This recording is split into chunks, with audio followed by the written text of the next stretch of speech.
നമസ്കാരം, ഞാൻ ശാലിനി. പ്രധാന വാർത്തകൾ. കോട്ടയം മെഡിക്കൽ കോളേജ് ആശുപത്രിയിലെ രോഗികളിൽ നിന്നും അധിക തുക ഈടാക്കാനുള്ള തീരുമാനം പിൻവലിക്കണമെന്ന് എൻ ഹരി. ആശുപത്രി വികസന സമിതിക്ക് ഫണ്ടില്ലെന്നത് വാസ്തവമല്ല. ആശുപത്രി മന്ത്രിയുടെയും പാർട്ടിയുടെയും ബിനാമി സ്ഥാപനമാക്കാൻ നീക്കമെന്നും ആരോപണം. ശക്തമായ കാറ്റിൽ കാഞ്ഞിരപ്പള്ളി മേഖലയിൽ കാർഷിക മേഖലയിൽ വലിയ നാശം. പുളിമാവിൽ 425 ഏത്തവാഴകൾ ഒടിഞ്ഞുപോയി. കാറ്റെടുത്തത് ഓണവിപണി ലക്ഷ്യമാക്കി കൃഷി ചെയ്ത വാഴത്തോട്ടം. പഴമയുടെ നാടൊരുക്കി പുതുപ്പള്ളി മച്ചുകാട് CMS സ്കൂൾ. പൈതൃകം തുളുമ്പുന്ന കാഴ്ചകൾ കൗതുകമായി. കച്ചവടക്കാരും കൃഷിക്കാരും പഴയകാല ചായപീടികയും പുനർജനിച്ചു. വാർത്തകൾ വിശദമായി. കോട്ടയം മെഡിക്കൽ കോളേജ് ആശുപത്രിയിൽ രോഗികളിൽ നിന്നും അധിക തുക ഈടാക്കാനുള്ള ആശുപത്രി വികസന സമിതി തീരുമാനം പിൻവലിക്കണമെന്ന് BJP മധ്യമേഖലാ പ്രസിഡന്റ് എൻ ഹരി ആവശ്യപ്പെട്ടു. മെഡിക്കൽ കോളേജ് ആശുപത്രിയെ മന്ത്രിയുടെയും പാർട്ടിയുടെയും കൈപ്പിടിയിലാക്കാനുള്ള നീക്കമാണ് ഇതിന് പിന്നിൽ. തീവ്ര പരിചരണ വിഭാഗത്തിൽ പോലും പണം വർദ്ധിപ്പിക്കാനുള്ള തീരുമാനം പുനഃപരിശോധിക്കണമെന്നും എൻ ഹരി ആവശ്യപ്പെട്ടു. സർക്കാർ ഇത്രയും ഗതികെട്ട സർക്കാർ ആരോഗ്യ മേഖലയിൽ പോലും പണമില്ലാതിരിക്കുമ്പോൾ ജനങ്ങളെ കൊള്ളയടിക്കാൻ വേണ്ടിയിട്ട് ഇങ്ങനെ ഒരു തീരുമാനം അത് ജനങ്ങൾക്ക് കിട്ടുമെന്നാണ് പറയുന്നത്. അത് കാശ് APL ആയിട്ടുള്ള കാശ് അധികമായിട്ടുള്ള ആളുകളെ ചികിത്സിക്കാനാണ് സംവിധാനം എന്ന് പറയുമ്പോൾ നിങ്ങളെപ്പോലുള്ള ആളുകൾ വിദേശത്ത് പോയി ചികിത്സിക്കുകയും അതുപോലെ തന്നെ കാശുള്ള ആളുകൾ പ്രൈവറ്റ് ആശുപത്രിയിൽ പോകുന്ന ഇവിടുത്തെ സാമാന്യ ജനത്തിനറിയാം. ഒരു രേഖയുമില്ല, ഉടുതുണിക്ക് മറുതുണി ഇല്ലാതെ വരുന്നവരാ കൂടുതൽ കോട്ടയം മെഡിക്കൽ കോളേജ്. അവിടെ ഈ കാർഡ് സംവിധാനത്തിന് APL BPL എന്തെല്ലാം പ്രശ്നങ്ങളുണ്ട്. ഇതൊക്കെ തിരിച്ചറിയാവുന്നയാളാണ് മന്ത്രി വാസവൻ എന്നുള്ള വ്യക്തമായി നമുക്കറിയാം. അദ്ദേഹത്തിന്റെ തന്നെ നിരവധി പ്രസ്താവനകൾ ഇതിനു മുമ്പ് ഇറങ്ങിയിട്ടുണ്ട്. പക്ഷെ അദ്ദേഹവും കൂടി ചേർന്നിട്ട് ഇങ്ങനെ ഒരു തീരുമാനമെടുത്തത് അക്ഷന്തവ്യമായ തെറ്റാണ്. അത് തിരുത്തപ്പെടേണ്ടതാണ്. എത്രയും പെട്ടെന്ന് ഈ തീരുമാനം തിരുത്തി ജനങ്ങളോടൊപ്പം നിൽക്കുന്ന ഒരു സമീപനം എടുക്കണം. മെഡിക്കൽ കോളേജ് എന്നല്ല മുഴുവൻ സ്ഥലങ്ങളിലും മരുന്നും ശസ്ത്രക്രിയയ്ക്ക് ആവശ്യമായ സാധനങ്ങൾ എത്തിക്കുകയാണ് വേണ്ടത്. ഇന്നത്തെ ഈ കാലഘട്ടത്തിൽ ജനങ്ങൾ അവർക്ക് മരുന്ന് മേടിക്കാൻ പോലും ഗതിയില്ലാതെ ഒരു വഴിയിൽ കൂടി അലഞ്ഞു തിരിയുകയാണ് എന്നുള്ള കാര്യം ഇവിടുത്തെ കേരളത്തിലെ മന്ത്രിസഭ തിരിച്ചറിയണമെന്ന് മാത്രമാണ് എനിക്ക് പറയാനുള്ളത്. ബുധനാഴ്ച പുലർച്ചെയുണ്ടായ ശക്തമായ കാറ്റിൽ വ്യാപക കൃഷിനാശം. കുലച്ച 100 കണക്കിന് ഏത്തവാഴകൾ ഒടിഞ്ഞുപോയി. കാഞ്ഞിരപ്പള്ളി പുളിമാവിൽ 1.5 ഏക്കർ തോട്ടത്തിലെ ഏത്തവാഴ പൂർണ്ണമായും ഒടിഞ്ഞു വീണു. ബുധനാഴ്ച പുലർച്ചെ അപ്രതീക്ഷിതമായി എത്തിയ കാറ്റിൽ കാർഷിക മേഖലയ്ക്ക് കനത്ത നാശനഷ്ടം. 100 കണക്കിന് വാഴകളാണ് ഒടിഞ്ഞുപോയത്. കാഞ്ഞിരപ്പള്ളി പുളിമാവ് വെട്ടത്ത് ജോബിന്റെ കൃഷിയിടത്തിലെ 425 ഏത്തവാഴകൾ കാറ്റിൽ ഒടിഞ്ഞുപോയി. ഓണവിപണി ലക്ഷ്യമിട്ട് കൃഷി ചെയ്ത വാഴകളാണ് നശിച്ചത്. 300 വാഴകൾ കുലച്ചതായിരുന്നു. പാട്ടത്തിനടുത്ത 1.5 ഏക്കർ സ്ഥലത്തായിരുന്നു കൃഷി. 1.25 ലക്ഷം രൂപയുടെ നാശനഷ്ടമുണ്ടായതാണ് കണക്കുകൂട്ടുന്നത്. കൃഷിഭവൻ അധികൃതരും ബ്ലോക്ക് പഞ്ചായത്ത് അംഗവും കൃഷിഭൂമി സന്ദർശിച്ചു. News bureau, Ponkunnam. പഴമയുടെ സൗന്ദര്യത്തിലേക്ക് ഒരു മടക്കം. പുതുപ്പള്ളി മച്ചുകാട് CMS LP സ്കൂളിലാണ് പഴമയുടെ നാട് ഒരുക്കിയത്. ലോക നാട്ടറിവ് ദിനത്തിൽ നടന്ന പരിപാടി വേറിട്ടതായി. പഴമയുടെ സൗന്ദര്യം പൂർണ്ണമായി ആസ്വദിച്ച് ഒരു ദിനം. പുതുപ്പള്ളി മച്ചുകാട് CSI LPS സ്കൂളിലാണ് പഴമയുടെ പെരുമ എന്ന പേരിൽ വേറിട്ട പരിപാടി സംഘടിപ്പിച്ചത്. പ്രധാന അധ്യാപകൻ ബെന്നി മാത്യുവിന്റെ നേതൃത്വത്തിൽ ലോക നാട്ടറിവ് ദിനത്തിൽ നടത്തിയ പരിപാടി കൗതുകമായി. ഗ്രാമീണ ജനതയുടെ ജീവിതരീതി, കലാപൈതൃകം, ആചാരവിശ്വാസങ്ങൾ, നാടൻ പാട്ടുകൾ, നാടൻ ഭക്ഷണരീതി, പഴയകാല ചായപീടിക, നാട്ടുചന്ത തുടങ്ങിയ പഴമയുടെ ഓർമ്മകളാണ് മച്ചുകാട് LPS സ്കൂളിലെ കുട്ടികളിലൂടെ വെളിവായത്. കച്ചവടക്കാരായും കർഷകരായും തെയ്യമായും കൈനോട്ടക്കാരായും വെളിച്ചപ്പാടായും കുട്ടികൾ മാറിയത് വ്യത്യസ്തത പുലർത്തി.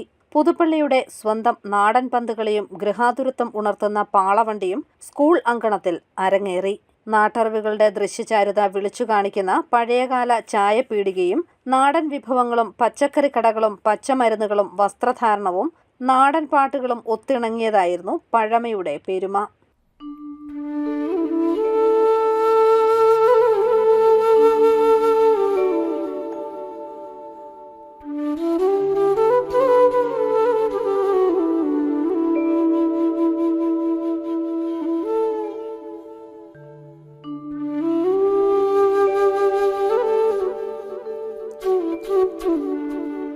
അധ്യാപകരും രക്ഷിതാക്കളും കൂടെ കൂടി. ഓരോ കുട്ടിയും വ്യത്യസ്തമായ ഓർമ്മയാണ് അവതരിപ്പിച്ചത്. സ്കൂൾ കെട്ടിടത്തിൽ തയ്യാറാക്കിയ എക്സിബിഷനിൽ പഴയകാല വിളക്കുകൾ, നാണയങ്ങൾ, പുരാവസ്തുക്കൾ എന്നിവയെല്ലാം ഒരുക്കിയിരുന്നു. കുട്ടികൾക്കും രക്ഷിതാക്കൾക്കും വേറിട്ട അനുഭവമാണ് പരിപാടി സമ്മാനിച്ചതെന്ന് school manager father Anoop George പറഞ്ഞു. ലോക നാട്ടറിവ് ദിനമാണ്. പ്രത്യേകിച്ച് നമ്മുടെ പഴമയിലേക്ക്, പഴമയുടെ മാധുര്യം അല്ലെങ്കിൽ പഴമയുടെ മനോഹാരിത എന്താകുന്നു എന്നുള്ളത് നമ്മുടെ പുതുതലമുറയെ കാണിച്ചു കൊടുക്കുവാനായിട്ടും പഴമയുടെ സൗന്ദര്യത്തിലേക്ക് നമ്മുടെ പുതുതലമുറയെ കൂട്ടിക്കൊണ്ടുവരിക എന്നുള്ള ഒരു ഉദ്ദേശത്തോടു കൂടെയാണ് ഈ ലോക നാട്ടറിവ് ദിനത്തിൽ പച്ചിക്കാട് CMSLP സ്കൂളിൻ്റെ നേതൃത്വത്തിൽ ഇപ്രകാരം ഒരു പ്രോഗ്രാം ഇവിടെ ക്രമീകരിച്ചിരിക്കുന്നത്. പ്രത്യേകിച്ച് നമ്മുടെ പഴയകാല ജീവിത രീതി, വസ്ത്രധാരണം, അതുപോലെ തന്നെ നമ്മുടെ ആഹാര രീതികൾ, നമ്മുടെ നാട്ടുചന്തകൾ, നമ്മുടെ അപ്രകാരമുള്ള ഓരോ പഴമയുടെ ഓരോ മനോഹാരിതകളും ഇന്നത്തെ തലമുറ അത് മനസ്സിലാക്കിയിട്ടില്ല. ഇന്നത്തെ തലമുറ ആ ഒരു പഴമയുടെ മനോഹാരിതയിലേക്ക് പോകുവാനായിട്ട്, അവരെ കൂട്ടിച്ചേർക്കുവാനായിട്ടാണ് നമ്മൾ ഇവിടെ ഈ ക്രമീകരണം ചെയ്തിരിക്കുന്നത്. അതുകൊണ്ട് ഇവിടുത്തെ സ്കൂളിലെ അധ്യാപകരും, പ്രധാന അധ്യാപകരും അതുപോലെ തന്നെ നമ്മുടെ രക്ഷകർത്താക്കളും ചേർന്നുള്ള ഒരു സംരംഭമാണ്. അത് ഇത്രത്തോളം ഭംഗിയായിട്ട് അവർ ക്രമീകരിച്ചു. അത് മറ്റുള്ളവർക്കും ഒരു പുതിയ അറിവിലേക്ക് അല്ലെങ്കിൽ പുതിയ ഒരു അനുഭവ തലത്തിലേക്ക് കൂട്ടിച്ചേർക്കുവാനായിട്ട് ഇത് കഴിയട്ടെ എന്ന് ആശംസിക്കുകയും ചെയ്തു. രാവിലെ നടന്ന യോഗത്തിൽ കോട്ടയം MLA തിരുവഞ്ചൂർ രാധാകൃഷ്ണൻ പഴമയുടെ പെരുമ പരിപാടി ഉദ്ഘാടനം ചെയ്തു. ഗ്രാമപഞ്ചായത്ത് president Ponnamma Chandran, Valsamma Mani, school headmaster Benny Mathew, PTA president Ragimol തുടങ്ങിയവർ പങ്കെടുത്തു. ഡോക്ടർ AV അപ്പുക്കുട്ടൻ നാട്ടറിവുകളെക്കുറിച്ച് കുരുന്നുകൾക്ക് ക്ലാസ് എടുത്തു. News bureau, Kottayam. Kottayam parliament MP Francis ജോർജിന്റെ പുതിയ ഓഫീസ് കോട്ടയത്ത് തുറന്നു. കേരള കോൺഗ്രസ് ചെയർമാൻ PJ ജോസഫ് ഉദ്ഘാടനം ചെയ്തു. ഫ്രാൻസിസ് ജോർജ് MPയുടെ പുതിയ ഓഫീസ് കോട്ടയത്ത് തുറന്നു. കോട്ടയം ചുങ്കം ചാലുകുന്ന് റോഡിൽ റീട്രീറ്റ് സെന്ററിലേക്കുള്ള വഴിയുടെ എതിർവശത്തുള്ള കെട്ടിടത്തിലാണ് MP ഓഫീസ് പ്രവർത്തനം ആരംഭിച്ചിരിക്കുന്നത്. തിരുവഞ്ചൂർ രാധാകൃഷ്ണൻ MLAയുടെ അധ്യക്ഷതയിൽ ചേർന്ന യോഗത്തിൽ Kerala Congress chairman PJ Joseph MLA ഉദ്ഘാടനം നിർവഹിച്ചു. കോട്ടയം പാർലമെന്റ് മണ്ഡലത്തിലെ MLAമാരായ മോൻസ് ജോസഫ്, അനൂപ് ജേക്കബ്, മാണി C കാപ്പൻ, ചാണ്ടി ഉമ്മൻ, UDF സംസ്ഥാന നേതാക്കളായ PC Thomas, Joy Abraham, KC Joseph, Joseph Vazhakkan, DCC president Nattakom Suresh, UDF ജില്ലാ chairman EJ Agasthi, convener Wilson Mathews, ഘടകകക്ഷി നേതാക്കളായ ജെയ്സൺ ജോസഫ്, അസീസ് ബഡായി, TC അരുൺ, തമ്പി ചന്ദ്രൻ, ടോമി വേദഗിരി, നീണ്ടൂർ പ്രകാശ്, മദൻ ലാൽ, വിവിധ രാഷ്ട്രീയ, സാമൂഹ്യ, സാംസ്കാരിക നേതാക്കന്മാർ, തദ്ദേശ സ്വയംഭരണ സ്ഥാപനങ്ങളിലെ അംഗങ്ങൾ എന്നിവർ പങ്കെടുത്തു. News bureau, Kottayam. Ponkunnam government higher secondary സ്കൂളിൽ ചിലമ്പൊലി എന്ന പേരിൽ സ്കൂൾ കലോത്സവം നടന്നു. തിരക്കഥാകൃത്ത് ബിപിൻ ചന്ദ്രൻ ഉദ്ഘാടനം ചെയ്തു. Ponkunnam government vocational higher secondary സ്കൂളിൽ സ്കൂൾ കലോത്സവം നടന്നു. ചിലമ്പൊലി എന്ന പേരിൽ നടന്ന കലോത്സവം തിരക്കഥാകൃത്ത് ബിപിൻ ചന്ദ്രൻ ഉദ്ഘാടനം ചെയ്തു. പഠനത്തോടൊപ്പം പാഠ്യേതര പ്രവർത്തനങ്ങളിലും കുട്ടികൾ കഴിവുള്ളവരാകണമെന്ന് ബിപിൻ ചന്ദ്രൻ പറഞ്ഞു. പാഠത്തിനൊപ്പം ചില കാര്യങ്ങൾ, പാഠ്യേതര പ്രവർത്തനങ്ങൾ നടത്തുന്നതിൻ്റെ ചില പൊരുളുകളിലേക്കാണ് അത് തെളിയുന്നത്. പാഠം മാത്രം ഫോളോ ചെയ്താൽ ഈ മിടുക്കിലേക്ക് എത്താൻ പറ്റുന്നതൊന്നുമില്ല. പണമെന്ന് പറയുന്നതാണ് മിടുക്കിൻ്റെ അടിസ്ഥാനമെന്ന് ധരിക്കാനുമാണ്. ഏറ്റവും പണം ഉണ്ടാക്കിയ ഞങ്ങളുടെ ബാച്ചിലെ ആളാണോ ഏറ്റവും സമാധാനത്തിൽ, ഏറ്റവും സുഖത്തിൽ, ഏറ്റവും സന്തോഷത്തിൽ, ഒരു ടെൻഷനും ഇല്ലാതെ കിടന്നുറങ്ങുന്നത് എന്ന് ചോദിച്ചാൽ അതല്ലതാണ്. ആ പണക്കാരന് കിടന്നുറങ്ങാനാവാത്ത ടെൻഷനുകളുള്ള. അപ്പോൾ എന്താണ് നമുക്ക് വേണ്ടത്? ടെൻഷൻ രഹിതമായിട്ടുള്ള, കൂർക്കം വലിച്ച് കിടന്നുറങ്ങാനുള്ള ഒരു സ്വാതന്ത്ര്യമാണോ? അതോ 1000 ടെൻഷനിൽ ഉറക്കം പോലുമില്ലാതെ കിടക്കപ്പായി ഞെളിഞ്ഞും പിരിഞ്ഞും കിടക്കുന്ന കോടീശ്വരന്റെ പട്ടമാണോ എന്ന് പറയുന്നത് ചോദ്യം. PTA പ്രസിഡന്റ് ജനീവ് P അധ്യക്ഷനായി. School principal Niyas MH, VHSE principal Anitha VS, Rajani MSc, Ansuddin Ahammed, Salahuddin തുടങ്ങിയവർ ഉദ്ഘാടന ചടങ്ങിൽ പങ്കെടുത്തു. തുടർന്ന് വിവിധങ്ങളായ കലാപരിപാടികൾ അരങ്ങേറി. മാപ്പിളപ്പാട്ട്, ഒപ്പന തുടങ്ങിയ ഇനങ്ങളിലെല്ലാം കുട്ടികളുടെ നിറഞ്ഞ പങ്കാളിത്തമുണ്ടായിരുന്നു.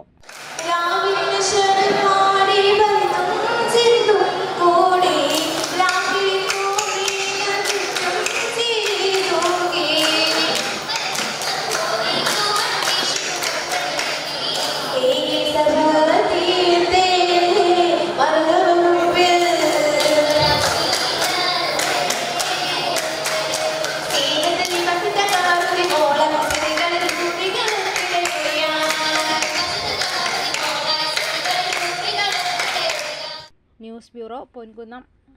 പാർക്കിൻസൺസ് രോഗത്തിന് പരിഹാരമായി DBS സർജറി വിജയകരമായി പൂർത്തിയാക്കി കോട്ടയം കാരിത്താസ് ആശുപത്രി. DBS ചെയ്താൽ രോഗലക്ഷണങ്ങൾ കുറയുകയും കാര്യങ്ങൾ ചെയ്യുന്നതിന് എളുപ്പമാകുകയും ചെയ്യും. പാർക്കിൻസൺസ് രോഗത്തിന് പരിഹാരമായ DBS സർജറി വിജയകരമായി പൂർത്തിയാക്കി കാരിത്താസ് ആശുപത്രി ന്യൂറോളജി വിഭാഗം. രോഗം ഒരു പ്രത്യേക ദൈർഘ്യം കഴിയുമ്പോൾ മരുന്ന് ചികിത്സ കൊണ്ട് രോഗത്തെ നിയന്ത്രണ വിധേയമാക്കാനും വിറയൽ നിർത്താനും മരുന്ന് കഴിക്കുമ്പോഴുള്ള പുകച്ചിൽ നിർത്താനും സാധിക്കില്ല. ഈ സമയത്ത് നമ്മൾ രോഗികൾക്ക് കൊടുക്കുന്ന ചികിത്സാ രീതിയാണ് ഡീപ്പ് ബ്രെയിൻ സ്റ്റിമുലേഷൻ അഥവാ DBS. DBS ചെയ്താൽ രോഗലക്ഷണങ്ങൾ കുറയുകയും കാര്യങ്ങൾ ചെയ്യുന്നതിന് എളുപ്പമാകുകയും ചെയ്യും. തലച്ചോറിൽ 2 ഇലക്ട്രോഡ് ന്യൂറോ സർജറി വിദഗ്ധരുടെ സഹായത്തോടെ വയ്ക്കുകയും ശേഷം അത് നെഞ്ചിൽ തൊലിക്കടിയിൽ വയ്ക്കുന്ന ബാറ്ററിയുമായി ഘടിപ്പിക്കുകയും ചെയ്യും. ഈ ബാറ്ററിയിലെ ചെറിയ വൈദ്യുതി ഉപയോഗിച്ച് രോഗലക്ഷണ നിയന്ത്രണം സാധ്യമാകും. ബാറ്ററിയുടെ മോഡൽ അനുസരിച്ച് 6 മുതൽ 15 വർഷം വരെ ഉപയോഗിക്കാനാകുമെന്ന് കാരിത്താസ് ആശുപത്രി ഡയറക്ടർ ഫാദർ ബിനു കുന്നത്ത് വാർത്താസമ്മേളനത്തിൽ പറഞ്ഞു. പാർക്കിൻസൺ രോഗത്തിന് മാത്രമല്ല അപസ്മാര രോഗം, ഡിസ്റ്റോണിയ തുടങ്ങിയ രോഗങ്ങൾക്കും DBS ഉപയോഗിച്ച് വരുന്നു. കാരിത്താസിലെ ആദ്യ DBS സർജറി വിജയകരമായി ജൂൺ മാസത്തിൽ പൂർത്തിയായി. തിരുവനന്തപുരം കഴിഞ്ഞാൽ കോട്ടയം, ഇടുക്കി, കൊല്ലം, പത്തനംതിട്ട, ആലപ്പുഴ ജില്ലകളിൽ ഈ ചികിത്സ ലഭ്യമാകുന്നതായും ആശുപത്രി അധികൃതർ അറിയിച്ചു. കോട്ടയത്ത് നടന്ന വാർത്താ സമ്മേളനത്തിൽ ആശുപത്രി medical director doctor Bobby N. Abraham, ആശുപത്രി joint director father Jismon Madathil, doctor Ipe, doctor Vaishakh, doctor Joseph Sebastian തുടങ്ങിയവർ ചികിത്സാരീതി വിശദീകരിച്ചു. മരുന്നിനോട് നല്ല പ്രതികരിക്കുന്ന എന്നാൽ മരുന്നുകൊണ്ട് പൂർണ്ണമായി കൺട്രോൾ കിട്ടാത്ത രോഗികൾക്കാണ് നമ്മൾ ഈ ഡീപ് ബ്രെയിൻ സ്റ്റിമുലേഷൻ സർജറി ചെയ്യുക. ഈ സർജറി ചെയ്യുന്നത് എങ്ങനെയാണെന്ന് വെച്ചാൽ നമ്മൾ തലച്ചോറിൽ ചെറിയ 2 ഇലക്ട്രോഡുകൾ, അതായത് റീഫിലിനേക്കാൾ ചെറുതായ സൈസിലുള്ള 2 ഇലക്ട്രോഡ് നമ്മൾ ബ്രെയിനിൽ പ്ലേസ് ചെയ്തതിന് ശേഷം നെഞ്ചിൽ ഘടിപ്പിക്കുന്ന ഒരു ബാറ്ററിയിൽ നിന്ന് ചെറിയ തോതിൽ വൈദ്യുതകരണങ്ങൾ തലച്ചോറിലേക്ക് പാസ് ചെയ്യും. ഈ വൈദ്യുതകരണങ്ങളുടെ സഹായത്തോടു കൂടി നമ്മൾ ഈ രോഗലക്ഷണങ്ങളെ കൺട്രോൾ ചെയ്യും. അപ്പോൾ ഓൺ ആൻ ആവറേജ് പേഷ്യൻസിന്റെ ജീവിതചര്യ, അതായത് സുഖം, അതായത് രോഗലക്ഷണങ്ങളിൽ നിന്ന് 60 തൊട്ട് 70% വരെ ഗുണം കിട്ടുകയും മിക്ക ആൾക്കാർക്കും അവരെന്താണോ മുമ്പ് ചെയ്തുകൊണ്ടിരുന്നത്, അതായത് രോഗം വരുന്നതിന് മുമ്പ് എന്താണോ ചെയ്തുകൊണ്ടിരുന്നത് ആ ആക്ടിവിറ്റീസ് കുറച്ചു കാലത്തേക്കെങ്കിലും നന്നായി ചെയ്യുവാനും സാധിക്കും. അപ്പോൾ ഇപ്പോൾ വിറയൽ മൂലം ബുദ്ധിമുട്ട് അനുഭവിക്കുന്നവർക്ക് വിറയൽ ഏകദേശം 90% മാറിക്കിട്ടും. 90% വിറയൽ മാറുക എന്ന് പറഞ്ഞാൽ നമ്മൾ ദൈനംദിനം ചെയ്യുന്ന വെള്ളം കുടിക്കുക, ഷേവ് ചെയ്യുക, അതുപോലെ തന്നെ ജോലി ചെയ്യുക, എഴുതുക മുതലായ കാര്യങ്ങൾ വളരെ എളുപ്പമാവുക എന്നുള്ളതാണ് അതിൻ്റെ അർത്ഥം. News bureau, Kottayam. പാല ലാലം പഴയ പള്ളിയിൽ 8 നോമ്പ് തിരുനാളും മരിയൻ കൺവെൻഷനും ഓഗസ്റ്റ് 25 മുതൽ സെപ്റ്റംബർ 8 വരെ നടക്കും. 30-ന് വൈകുന്നേരം 4:15 കൊടിയേറ്റ്. പ്രസിദ്ധ മരിയൻ തീർത്ഥാടന കേന്ദ്രമായ പാല ലാലം പഴയ പള്ളിയിൽ 8 നോമ്പാചരണത്തിന്റെ ഭാഗമായി 2024 ഓഗസ്റ്റ് 25 ഞായർ മുതൽ സെപ്റ്റംബർ 8 ഞായർ വരെ മരിയൻ കൺവെൻഷനും പരിശുദ്ധ കന്യകാമറിയത്തിന്റെ ജനന തിരുനാളും 413ാമത് കല്ലിട്ട തിരുനാളും സംയുക്തമായി ആചരിക്കുന്നു. ആഗസ്റ്റ് 25 മുതൽ 29 വരെ 5 ദിവസങ്ങളിൽ മരിയൻ കൺവെൻഷൻ ഉണ്ടായിരിക്കും. വൈകുന്നേരം 5 മുതൽ രാത്രി 9 വരെയാണ് കൺവെൻഷൻ നടക്കുന്നത്. ആഗസ്റ്റ് 30-ന് വെള്ളിയാഴ്ച ഉച്ചകഴിഞ്ഞ് 4:15-നാണ് തിരുനാൾ കൊടിയേറ്റ്. ആഗസ്റ്റ് 30 വെള്ളി മുതൽ സെപ്റ്റംബർ 7 ശനി വരെ തിരുനാളിന് എല്ലാ ദിവസവും വെളുപ്പിന് 4:30 മുതൽ 5:30 വരെ ദിവ്യകാരുണ്യ ആരാധനയും ജപമാലയും നടക്കും. രാവിലെ 5:30, 7 മണി, 9:30, ഉച്ചകഴിഞ്ഞ് 4:30, വൈകിട്ട് 7 മണി തുടങ്ങിയ സമയങ്ങളിൽ ആഘോഷമായ വിശുദ്ധ കുർബാനയും നോവേനയും ഉണ്ടായിരിക്കും. സെപ്റ്റംബർ 3 ചൊവ്വാഴ്ച ഉച്ചകഴിഞ്ഞ് 4:30-ന് ആഘോഷമായ വിശുദ്ധ കുർബാനയും നോവേനയും നടക്കും. ഗ്രേറ്റ് ബ്രിട്ടൻ രൂപതയുടെ ബിഷപ്പ് മാർ ജോസഫ് സ്രാമ്പിക്കൽ സന്ദേശം നൽകും. സെപ്റ്റംബർ 8 ഞായറാഴ്ചയാണ് പ്രധാന തിരുനാൾ. അന്നേ ദിവസം ഉച്ചകഴിഞ്ഞ് 4-ന് ആഘോഷമായ തിരുനാൾ റാസയും നോവേനയും ഉണ്ടാകുമെന്ന് ഭാരവാഹികൾ വാർത്താ സമ്മേളനത്തിൽ അറിയിച്ചു.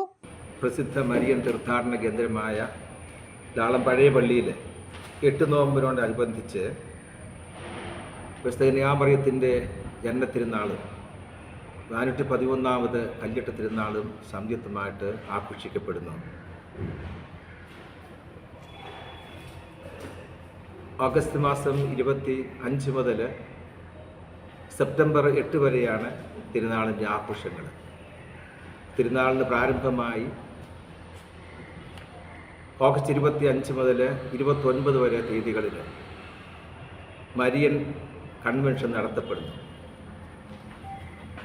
വൈകിട്ട് 5 മണി മുതൽ രാത്രി 9 മണി വരെയാണ് കൺവെൻഷൻ്റെ സമയം. മീഡിയയിലൂടെ നമുക്ക് സുപരിചിതനായ റവറൻഡ് ഫാദർ ജിസൻ പോൾ വെങ്ങാശ്ശേരിയാണ് മരിയൻ കൺവെൻഷന് നേതൃത്വം നൽകുന്നത്. ടൗൺ ചുറ്റിയുള്ള ആഘോഷമായ തിരുനാൾ പ്രദക്ഷിണവും കൊടിയിറക്കും ഉണ്ടായിരിക്കും.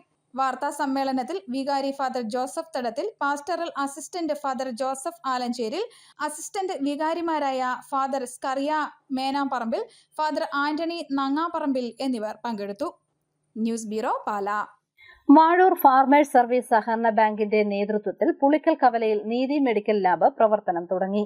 പുളിക്കൽ കവല വ്യാപാരി വ്യവസായി ഏകോപന സമിതിയുടെ കെട്ടിടത്തിലാണ് ലാബ് പ്രവർത്തിക്കുന്നത്. സംസ്ഥാന സഹകരണ യൂണിയൻ അംഗം KM രാധാകൃഷ്ണൻ ഉദ്ഘാടനം ചെയ്തു. Bank president advocate Beju K Cheriyan അധ്യക്ഷനായി. Vazhoor block president Mukesh K Mani, Vazhoor panchayat president VP Reji, സഹകരണ അസിസ്റ്റന്റ് രജിസ്ട്രാർ ജിബു ജോർജ് ജേക്കബ്, ജില്ലാ പഞ്ചായത്ത് അംഗം TN Girish Kumar, Geetha S Pillai, D Sethulakshmi തുടങ്ങിയവർ പങ്കെടുത്തു. പാല വിളക്കുമരുത് ജംഗ്ഷനിലൂടെ ഇനി കാൽനട യാത്രക്കാർക്ക് പേടി കൂടാതെ റോഡ് മുറിച്ചു കടക്കാം. ഇവിടെ റംബിൾ സ്ട്രിപ്പ് സ്ഥാപിച്ചു. പൈക വിളക്കുമരുത് ജംഗ്ഷനിലെ വ്യാപാരികളുടെയും ഓട്ടോ തൊഴിലാളികളുടെയും കാൽനട യാത്രക്കാരുടെയും പരാതികൾക്ക് പരിഹാരമായി. വിളക്കുമരുത് ജംഗ്ഷനിൽ റംബിൾ സ്ട്രിപ്പ് സ്ഥാപിച്ചു. നിരന്തരമായി വാഹനാപകടങ്ങൾ ഉണ്ടാകുന്നതുകൊണ്ട് മാണി സി കാപ്പൻ MLAയ്ക്ക് പ്രദേശവാസികളും വ്യാപാരികളും ടാക്സി ഡ്രൈവർമാരും ചേർന്ന് പരാതി നൽകിയിരുന്നു. തുടർന്ന് PWD അധികൃതരുമായി സംസാരിച്ച് MLA പരിഹാരം കണ്ടു. എന്ന് വ്യാപാരി വ്യവസായികളും ഓട്ടോറിക്ഷക്കാരും കംപ്ലൈൻറ്റ് പറഞ്ഞതിൻ്റെ യോഗത്തിൽ ഞാനിത് പറയുകയും അത് നടപ്പാക്കാൻ നാളെ വീണ്ടും PWD റിവ്യൂ മീറ്റിംഗ് ഉണ്ട്. ഇന്ന് ഏതായാലും തീർക്കാനുള്ള നടപടി തുടങ്ങി. ഇതിപ്പോൾ അപകടങ്ങൾ കുറയും എന്ന് പ്രതീക്ഷിക്കാം. റംബിൾ സ്ട്രിപ്പ് സ്ഥാപിച്ചതോടെ കാൽനട ക്രോസിംഗ് ബുദ്ധിമുട്ടും അപകട സാധ്യത കുറയ്ക്കുന്നതിനും സഹായകരമാകും. News bureau, Pala.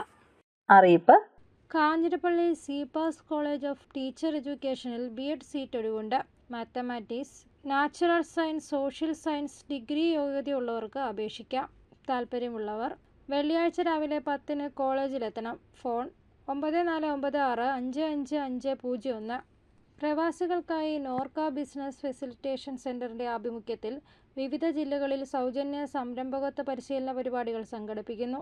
പങ്കെടുക്കാൻ താൽപ്പര്യമുള്ളവർ ഓഗസ്റ്റ് 31-ന് മുമ്പായി NBFCയിൽ ഇമെയിൽ അല്ലെങ്കിൽ ഫോൺ മുഖാന്തരം പേര് രജിസ്റ്റർ ചെയ്യണം. ഫോൺ 8592958677. കോട്ടയം പൊതുമരാമത്ത് വകുപ്പ് വിശ്രമ കേന്ദ്രത്തിലെ ക്യാൻറ്റീൻ 2 വർഷത്തേക്ക് ഏറ്റെടുത്ത് നടത്താൻ മുൻപരിചയമുള്ള വ്യക്തികളിൽ നിന്ന് കൊട്ടേഷൻ ക്ഷണിച്ചു. കൊട്ടേഷനുകൾ അസിസ്റ്റന്റ് എക്സിക്യൂട്ടീവ് എഞ്ചിനീയർ, പൊതുമരാമത്ത് കെട്ടിട ഉപവിഭാഗം, കോട്ടയം 686001 എന്ന വിലാസത്തിൽ സെപ്റ്റംബർ 3-ന് ഉച്ചകഴിഞ്ഞ് 2 മണി വരെ സമർപ്പിക്കാം. അന്നേ ദിവസം ഉച്ചകഴിഞ്ഞ് 3 മണിക്ക് തുറക്കും.